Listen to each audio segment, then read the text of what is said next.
ಮುಖ ತುಂಬ ಡಲ್ ಇದೆ, ಇನ್ಸ್ಟೆಂಟಾಗಿ ಮುಖಕ್ಕೆ ಗ್ಲೋ ಸಿಗಬೇಕು, ಬ್ರೈಟ್ ಆಗಬೇಕು, ಬೆಳ್ಳಗಾಗಬೇಕು ಅನ್ನೋರಿಗೆ ಇವತ್ತು ಇನ್ನೊಂದು ಅದ್ಭುತವಾಗಿರುವಂಥ ಸ್ಪೆಷಲ್ ಆಗಿರುವಂಥ ಫೇಸ್ ಪ್ಯಾಕ್ ಬಗ್ಗೆ ಹೇಳ್ತಾ ಇದ್ದೇನೆ. ಮನೆಯಲ್ಲಿ ಸಿಂಪಲಾಗಿ ಇದನ್ನು ಮಾಡಿಕೊಂಡು ಹಚ್ಬೋದು. ಕೇವಲ 10 ರಿಂದ 15 ನಿಮಿಷ ಸಾಕು.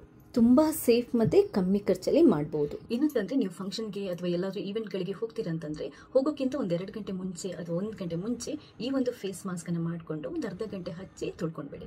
ಅದಾದ ನಂತರ ನೀವು ಮೇಕಪ್ ಅಥವಾ ಟಚಪ್ ಮಾಡ್ಕೋಬೋದು. ಬಟ್ ನಿಮ್ಮ ಸ್ಕಿನ್ನನ್ನು ಸೂಪರ್ ಬಗ್ಗೆ ಸೆಟ್ ಮಾಡುತ್ತೆ, ಸೂಪರ್ ಗ್ಲೋ ಕೊಡುತ್ತೆ, ಈವೆಂಟ್ ಟೋನ್ ಆಗೋ ಥರ ನೋಡ್ಕೊಳ್ಳುತ್ತೆ ಮತ್ತು ತುಂಬ ಕ್ಲೀನಾಗಿ ಮಾಡುತ್ತೆ. ನಿಮಗೆ ಆ ಸಾಫ್ಟ್ ಫೀಲ್ ಕೂಡ ಕೊಡುತ್ತೆ. ಅದರಿಂದ ನೀವು ಟಚಪ್ ಮಾಡಿದ್ರು ನೀವು ತುಂಬ ಗ್ಲೋ ಆಗೋ ಥರ ಮಾಡುತ್ತೆ, ಮೇಕಪ್ ಮಾಡಿದ್ರು ಕೂಡ ನಿಮಗೆ ಒಳ್ಳೆಯ ಒಂದು ಬೇಸನ್ನು ಸೆಟ್ ಮಾಡುತ್ತೆ.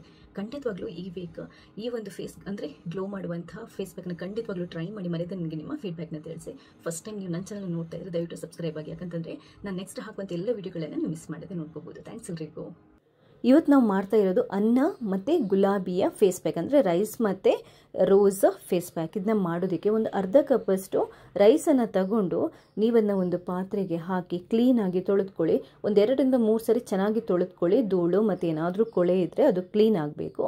ಅದಾದ ನಂತರ ಒಂದು ಪಾತ್ರೆಗೆ ಈ ರೈಸನ್ನು ಹಾಕಿಬಿಟ್ಟು ಇದರ 3 ಪಟ್ಟು ನೀರನ್ನು ಇಟ್ಟು ನಾವು ಬೇಯಿಸಬೇಕು. ಅಂದರೆ ನೀವು 2 ಪಟ್ಟು ನಾರ್ಮಲಾಗಿ ಊಟ ಮಾಡೋ ಥರ ನೀರು ಹಾಕಿ ಬೇಯಿಸಿದರೆ ನಮಗೆ ಪೇಸ್ಟ್ ಮಾಡುವಾಗ ಮತ್ತೆ ನೀರು ಹಾಕಬೇಕಾಗುತ್ತೆ. ಅದು ಬೇಡ ನಮಗೆ. ಇದು ಅನ್ನ ಅಂದರೆ ಈ ಗಂಜಿ ಅಥವಾ ನಾವು ಅನ್ನನ ಏನು ಬೇಯಿಸ್ತೀವಿ ಅದು ಬೆಂದಾದ ನಂತರ ಸ್ವಲ್ಪ ತಿಳಿಬೇಕು. ತಿಳಿ ಸಿಕ್ಕಿದ್ರೆ ನಮಗೆ ಪೇಸ್ಟ್ ಮಾಡೋದಕ್ಕೆ ಆ ಅನ್ನದ ನೀರನ್ನೇ ನಾವು ಬಳಸ್ಬೋದು. ಆದ್ದರಿಂದ ನೋಡಿ, ಚೆನ್ನಾಗಿ ಬೇಯಿಸ್ಕೊಳ್ಳಿ. ಸ್ವಲ್ಪ ತಿಳಿ ಉಳಿಯೋ ಥರನೇ ನೀರನ್ನು ಹಾಕ್ಕೊಂಡು ಒಳ್ಳೆ ಸ್ಮ್ಯಾಶ್ ಆಗೋ ಥರ ನೈಸಾಗಿ ನಾವಿದನ್ನ, ಅಂದರೆ ತುಂಬ ಚೆನ್ನಾಗಿ ಬೇಯಿಸ್ಕೋಬೇಕು, ನೈಸಾಗಿ ಪೇಸ್ಟ್ ಮಾಡಬೇಕಲ್ಲ, ಅದಕ್ಕೆ ಅದನ್ನ ಬೆಂದಾದ ನಂತರ ತಣ್ಣಗಾಗಲಿಕ್ಕೆ ಬಿಡಿ. ಅದಾದ ನಂತರ ಸ್ವಲ್ಪ ತಣ್ಣಗಾದ ನಂತರ ನಾವಿದನ್ನ ಏನು ಮಾಡಬೇಕು ಅಂತಂದರೆ ಒಂದು ಮಿಕ್ಸಿಗೆ ಹಾಕಿಬಿಟ್ಟು ಆ ತಿಳಿ ಜೊತೆನೇ ಚೆನ್ನಾಗಿ ಗ್ರೈಂಡ್ ಮಾಡಬೇಕು. ನೀವು ಎಷ್ಟು ಚೆನ್ನಾಗಿ ಗ್ರೈಂಡ್ ಮಾಡಿ ನುಣ್ಣಗೆ ಪೇಸ್ಟ್ ಮಾಡ್ಕೊತೀರೋ ನಿಮಗೆ ಫೇಸ್ ಪ್ಯಾಕ್ ಅಷ್ಟು ಸೂಪರ್ಬಾಗಿ ಚೆನ್ನಾಗಿ ಬರುತ್ತೆ. ಅಂದರೆ ಸ್ವಲ್ಪ ತಣ್ಣಗಾದ ನಂತರ ತಿಳಿ ಜೊತೆನೇ ಮಿಕ್ಸಿಗೆ ಹಾಕ್ಕೊಂಡು ಚೆನ್ನಾಗಿ ರುಬ್ಕೊಂಡು ನೋಡಿ ಈ ಥರ ನೈಸಾಗಿ ಪೇಸ್ಟ್ ಮಾಡ್ಕೊಳ್ಳಿ. ಈಗ ಈ ಫೇಸ್ ಪ್ಯಾಕನ್ನು ಮಾಡೋದಕ್ಕೆ ಇನ್ನೊಂದು ಕೆಲವೊಂದು ಇಂಗ್ರೀಡಿಯೆಂಟ್ಸನ್ನು ಹಾಕಿದರೆ ನಮಗೆ ಅದ್ಭುತ ರಿಸಲ್ಟ್ ಸಿಗುತ್ತೆ. ರೈಸ್ ಬಗ್ಗೆ ನಾನು ಜಾಸ್ತಿ ಹೇಳಬೇಕಾಗಿಲ್ಲ, ತುಂಬ ವಿಡಿಯೋಗಳಲ್ಲಿ ಹೇಳಿದ್ದೇನೆ. ಇದೇನು ಅಂತಂದರೆ ನಾನೊಂದು ತಲೆಗೆ ಹಾಕುವಂಥ ಹೇರ್ ಮಾಸ್ಕ್ ಮಾಡಿದ್ದೇನೆ. ಅದಕ್ಕೆ ಒಟ್ಟಿಗೆ ಸೇರಿ ಈ ಫೇಸ್ ಪ್ಯಾಕಿಗೆ ಸ್ವಲ್ಪ ಎತ್ತಿಟ್ಟಿದ್ದೇನೆ. ಒಟ್ಟಿಗೆ ಸೇರಿ ನಾನು ನನ್ನನ್ನು ಬೇಯಿಸ್ಕೊಂಡಿರೋದು. ಕೂದಲು ಸಿಲ್ಕಿ ಆಗಲಿಕ್ಕೆ ಆ ಹೇರ್ ಮಾಸ್ಕ್ ಕೂಡ ತುಂಬ ಚೆನ್ನಾಗಿದೆ. ಆ ವಿಡಿಯೋದ ಲಿಂಕ್ ಕೂಡ ಈ ಡಿಸ್ಕ್ರಿಪ್ಷನಲ್ಲಿ ಹಾಕ್ತೀನಿ, ಬೇಕಿದ್ರೆ ನೀವು ಅದನ್ನ ನೋಡ್ಕೊಂಡು ಟ್ರೈ ಮಾಡ್ಬೋದು. ನೋಡಿ, ಇವಾಗ 2 ಚಮಚದಷ್ಟು ಅನ್ನದ ಪೇಸ್ಟನ್ನು ಒಂದು ಬೌಲಿಗೆ ಹಾಕ್ಕೊಳ್ಳಿ. ರೈಸ್ ಬಗ್ಗೆ ನಾನು ಮತ್ತೆ ಜಾಸ್ತಿ ಹೇಳಬೇಕಾಗಿಲ್ಲ, ನಿಮಗೆ ಚೆನ್ನಾಗಿ ಗೊತ್ತು ಸ್ಕಿನ್ ಬ್ರೈಟನ್ ಮಾಡಲಿಕ್ಕೆ ಅದು ಎಷ್ಟು ಒಳ್ಳೆಯದು ಅಂತ. ಅದಕ್ಕೆ 1 ಟೀ ಸ್ಪೂನಷ್ಟು ಅಲೋವೆರಾ ಜೆಲ್ಲನ್ನು ಸೇರಿಸ್ಕೋಬೇಕು. ಅದಾದ ನಂತರ 1 ಟೀ ಸ್ಪೂನಷ್ಟು ಗಂಧದ ಪುಡಿ ಪ್ಯೂರ್ ಆಗಿರೋದನ್ನೇ ಹಾಕ್ಕೊಳ್ಳಿ. ಅಲೋವೆರಾ ಇರ್ಬೋದು, ಗಂಧದ ಪುಡಿ ಇರ್ಬೋದು, ಪ್ಯೂರ್ ಆಗಿರೋದನ್ನೇ ಯೂಸ್ ಮಾಡ್ಕೊಳ್ಳಿ. 1 ಟೀ ಸ್ಪೂನಷ್ಟು ರೋಸ್ ಪೆಟಲ್ ಪುಡಿ, ಗುಲಾಬಿ ಎಸಲಿನ ಪುಡಿಯನ್ನು ನಾವಿದಕ್ಕೆ ಹಾಕೋಬೇಕು. ಚಂದನ ಅಥವಾ ಗಂಧದ ಪುಡಿ ಇರ್ಬೋದು, ಗುಲಾಬಿ ಎಸಲಿನ ಪುಡಿ ಇರ್ಬೋದು, ಸ್ಕಿನ್ ಬ್ರೈಟನ್ ಮಾಡೋದಕ್ಕೆ ತುಂಬ ಒಳ್ಳೆಯದು. ಸ್ವಲ್ಪ ಜೇನುತುಪ್ಪ, ಸ್ವಲ್ಪ ಅರಿಶಿನ. ನಾನು ವೈಲ್ಡ್ ಟರ್ಮರಿಕ್ ಕಸ್ತೂರಿ ಮಂಜಲನ್ನು ಉಪಯೋಗ ಮಾಡ್ಕೊಂಡಿದ್ದೇನೆ. ನೀವು ಬೇಕಾದರೆ ಕಸ್ತೂರಿ ಮಂಜಲ್ ಇಲ್ಲದಿದ್ದರೆ ಅಡುಗೆ ಅರಿಶಿನ ಸ್ವಲ್ಪ ಹಾಕೋಬೋದು. ಅರಿಶಿನ ಅಲರ್ಜಿ ಇರುವವರು ಸ್ಕಿಪ್ ಮಾಡ್ಕೊಳ್ಳಿ. ಒಂದು ಸ್ವಲ್ಪ ರೋಸ್ ವಾಟರ್ ಅಂದರೆ ಗುಲಾಬಿ ನೀರನ್ನು ಹಾಕೋಬೇಕು. ಅದಾದ ನಂತರ ಹಾಲಿನಲ್ಲಿ ಮಿಕ್ಸ್ ಮಾಡಿಕೊಂಡು ಚೆನ್ನಾಗಿ ಪೇಸ್ಟ್ ಮಾಡ್ಕೊಳ್ಳಿ.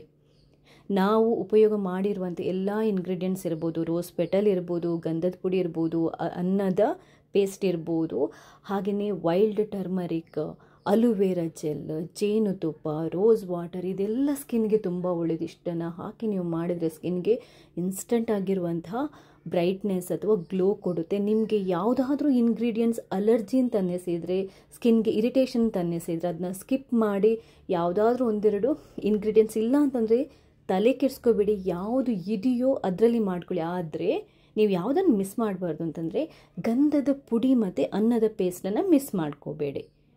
ಗಂಧದ ಪೇಸ್ಟ್ ನೀವು ಗಂಧನ ತೆಗೆದ್ಬಿಟ್ಟು ಬೇಕಾದರೂ ಪೇಸ್ಟ್ ಮಾಡಿಕೊಂಡು ಹಚ್ಕೋಬೋದು, ಅಥವಾ ಗಂಧದ ಪುಡಿ ಇಲ್ಲ ಅಂತಂದರೆ ಇದಕ್ಕೆ ಗಂಧದ ಪೇಸ್ಟನ್ನು ಕೂಡ ಮಿಕ್ಸ್ ಮಾಡ್ಕೋಬೋದು. ಮುಖ್ಯವಾಗಿ ಇದಕ್ಕೆ ಅನ್ನದ ಪೇಸ್ಟ್, ಗಂಧದ ಪುಡಿ, ಅದಾದ ನಂತರ ಸ್ವಲ್ಪ ಜೇನುತುಪ್ಪ, ಅಲೋವೆರಾ ಜೆಲ್ ಹಾಕೊಳ್ಳಿ. ಗುಲಾಬಿ ಹೆಸರಿನ ಪುಡಿ ಇದ್ದರೆ ಹಾಕೊಳ್ಳಿ, ಎಲ್ಲದನ್ನು ನ್ಯಾಚುರಲ್ ಆಗಿರೋದನ್ನು ಬಳಸಿ. ಈ ವಿಡಿಯೋದಲ್ಲಿ ಲಿಂಕ್ ಬೇಕಾದರೂ ಹಾಕಿರ್ತೀನಿ. ಪ್ಯೂರ್ ಆಗಿರೋದನ್ನೇ ತಗೊಳ್ಳಿ, ತುಂಬ ಒಳ್ಳೆಯದು. ಆಯುರ್ವೇದಿಕ್ ಶಾಪ್ಗಳಲ್ಲಿ ಸಿಗುತ್ತೆ, ಆನ್ಲೈನಲ್ಲಿ ಸಿಗುತ್ತೆ. ಆನ್ಲೈನ್ದು ಲಿಂಕ್ ಬೇಕಾದರೆ ಈ ವಿಡಿಯೋದಲ್ಲಿ ಹಾಕಿರ್ತೇನೆ. ಹಚ್ಚಿಬಿಟ್ಟು 15 ನಿಮಿಷ ಇಟ್ಬಿಟ್ಟು ಅದಾದ ನಂತರ ಮುಖಕ್ಕೆ ಸ್ವಲ್ಪ ನೀರನ್ನು ಚಿಮುಕಿಸ್ಕೊಂಡು ಸ್ಕ್ರಬ್ ಮಾಡಿಕೊಂಡು ನೀವು ಮುಖನ ತೊಳ್ಕೊಂಡು ಒರೆಸ್ಕೊಂಡು ಯಾವುದಾದ್ರೂ ಒಳ್ಳೆ ಮಾಯ್ಶ್ಚರೈಸರನ್ನು ಅಪ್ಲೈ ಮಾಡ್ಕೊಳ್ಳಿ. 15 ನಿಮಿಷದಿಂದ ಜಾಸ್ತಿ ಹೊತ್ತು ಮುಖದಲ್ಲಿ ಬಿಡಬೇಡಿ. ಇನ್ನೊಂದು ಮುಖಕ್ಕೆ ಹಚ್ಚೋಕ್ಕಿಂತ ಮುಂಚೆ ಕೈಗೆ ಸ್ವಲ್ಪ ಹಚ್ಕೊಂಡು ಪ್ಯಾಚ್ ಟೆಸ್ಟ್ ಮಾಡ್ಕೊಳ್ಳಿ. ಯಾವುದಾದ್ರೂ ಇಂಗ್ರೀಡಿಯೆಂಟ್ಸ್ ಅಲರ್ಜಿ ಅಂತಿದ್ರೆ ದಯವಿಟ್ಟು ಸ್ಕಿಪ್ ಮಾಡ್ಕೊಳ್ಳಿ. ಹಾಗೆಯೇ ಇನ್ನೊಂದು ಏನು ಅಂತಂದರೆ, ವಾರಕ್ಕೆ ಒಂದು ಸರಿ ಮಾಡಿದರೆ ಸಾಕು, ಜಾಸ್ತಿ ಏನೂ ಬೇಕಾಗಿಲ್ಲ. ನಿಮಗೆ ಒಳ್ಳೆ ಗ್ಲೋ ಅಥವಾ ಒಳ್ಳೆ ಬ್ರೈಟ್ನೆಸ್ ಸಿಗುತ್ತೆ. ಯೂಸ್ ಮಾಡುವಾಗ ಸೇಫಾಗಿ ಯೂಸ್ ಮಾಡಿ, ಒಳ್ಳೆ ಇಂಗ್ರೀಡಿಯೆಂಟ್ಸನ್ನೇ ಉಪಯೋಗ ಮಾಡ್ಕೊಳ್ಳಿ. ವಿಡಿಯೋ ಇಷ್ಟ ಆದರೆ ಲೈಕ್ ಮಾಡಿ. ಹಾಗೆಯೇ ನೀವು ಮಾತ್ರ ನೋಡೋದಲ್ಲ, ಬೇರೆಯವ್ರಿಗೆ ಶೇರ್ ಮಾಡೋದನ್ನು ಮರೆಯಬೇಡಿ. ಬಟ್ ಒಂದು ಸರಿ ಹಚ್ಚಿದ್ರೆ ಸಾಕು, ನಿಮಗೆ ಇನ್ಸ್ಟೆಂಟ್ ಗ್ಲೋ ಕೊಡುತ್ತೆ. ಸ್ಕಿನ್ನಲ್ಲಿರುವಂಥ ಯಾವುದಾದ್ರೂ ಟ್ಯಾನ್, ಸನ್ಬರ್ನನ್ನು ಕಮ್ಮಿ ಮಾಡುತ್ತೆ, ಕಪ್ಪು ಕಲೆಗಳನ್ನು ಹೋಗಲಾಡಿಸುತ್ತೆ. ಎಲ್ಲದಕ್ಕೂ ಒಳ್ಳೆಯದು. ಥ್ಯಾಂಕ್ಸ್ ಎಲ್ರಿ.